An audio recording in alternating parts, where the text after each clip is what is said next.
यति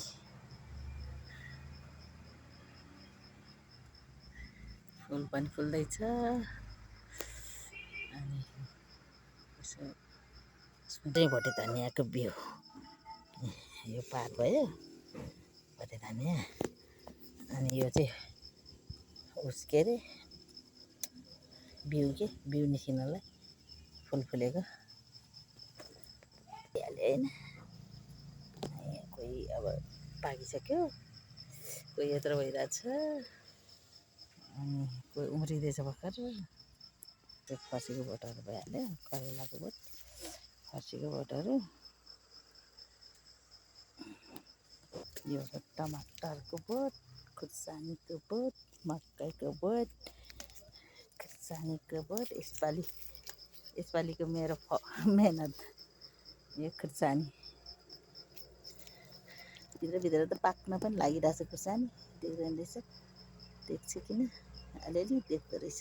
भित्र खुर्सानीहरू चाहिँ पाक्न लागिरहेछ। यो चाहिँ ठाडो परेको खुर्सानी, यो चाहिँ निहुरेको खुर्सानी। यो आँपको बोट भइहाल्यो। यो डल्ले खुर्सानीको बिरुवा भयो। यो खुर्सानीहरू चाहिँ भर्खर लाउँदैछु।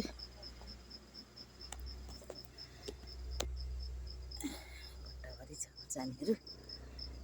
अब खाने चितलाङदेखि लिएर चाहिँ चखेलाको बोट भएपछि चखेला फलेपछि पनि म देखाउँछु। माथि जाँदैछ भर्खर, यता चिचिर लाग्दैछ।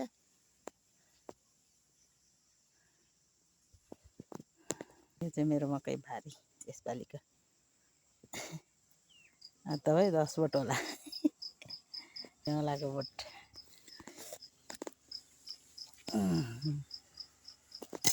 यो चाहिँ किराउलाको बोट।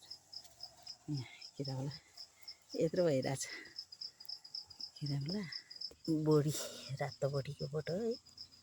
यो सिमी फल्छ नि एउटा खुकुरी जस्तो ठुला त्यसको बोट हो। यो चाहिँ भर्खर यति भइरहेछ। चिप्ली भिन्डी मेरो चिप्ली भिन्डी, यो भान्टा, यो चिप्ली भिन्डी, यो भान्टा भर्खर सर्दैछ। 2-4टा मकै बोटहरू, टमाटरको बोट पनि छ।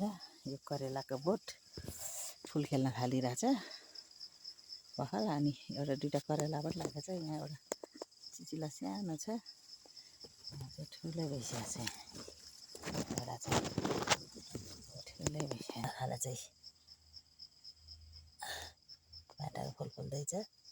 यता करेलाहरू जाँदैछ। अनि यो चाहिँ फर्सीको गट्टो मेरो यसपालिको मेहनत।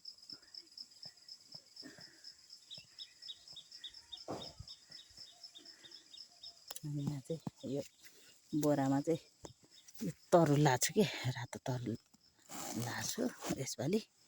फल्दैन हेरौँ, सर्न चाहिँ सर्यो। मैले त सर्दैन होला भन्ठाने सर्यो मजाले। यहाँ चाहिँ झ्याउ छ क्या।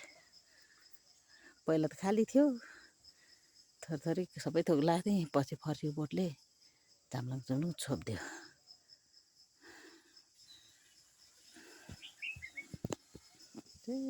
उतासम्म पुगेको छ, माथिसम्म नै।